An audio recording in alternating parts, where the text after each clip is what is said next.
भारत की आज़ादी के बाद जो 2 साल सबसे मुश्किल रहे थे वो थे साल 1962 और 1964 का साल। 1962 में चीन के साथ युद्ध हुआ था और सेना उस हार से पस्त थी।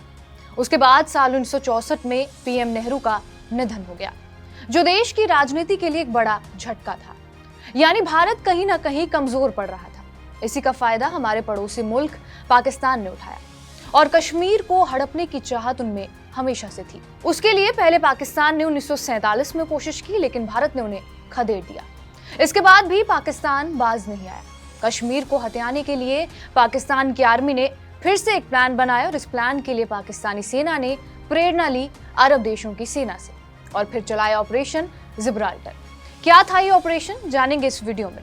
नमस्कार, मेरा नाम है रिया शर्मा और आप देख रहे हैं TV9 डिजिटल। दरअसल स्पेन में एक छोटा सा द्वीप है जिसका नाम है जिब्राल्टर और 8वीं शताब्दी में जब अरब देशों की सेना को यूरोप पर कब्जा करना था तो उनके रास्ते में पहला पड़ाव जिब्राल्टर द्वीप ही था। इसी को जीतते ही अरब की सेना ने पूरे स्पेन को जीत लिया था।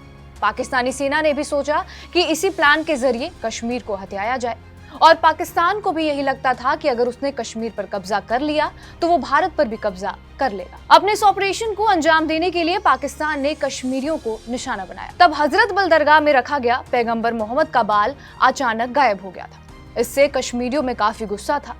इस गुस्से का फायदा उठाने और कश्मीरियों को और भड़काने के लिए पाकिस्तान ने अपने 8000 सैनिकों को सादे कपड़ों में कश्मीर भेज दिया।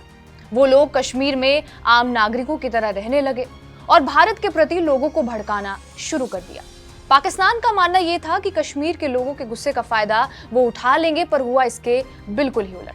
पाकिस्तानी घुसपैठिए कश्मीर की मीठी बोली की बजाय पाकिस्तानी पंजाबी बोल रहे थे। वो दुकान पर कुछ सामान खरीदने भी जाते तब भी उनकी बोली से लोग पहचान जाते थे कि ये कश्मीरी नहीं है।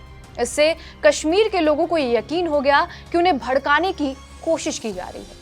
इसके अलावा जम्मू और श्रीनगर दोनों जगह फैले घुसपैठिए लोगों से अक्सर ये पूछा करते थे कि क्या यहाँ आसपास भारतीय सेना की चौकी है।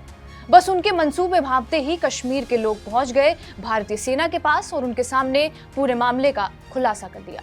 फिर तो कश्मीर में तैनात विशेष बलों के जवानों ने इन पाकिस्तानी घुसपैठियों को खोज खोज कर मारना शुरू कर दिया। कश्मीर में तैनात भारतीय जाबाजों ने हजारों पाकिस्तानी घुसपैठियों को पकड़ लिया था।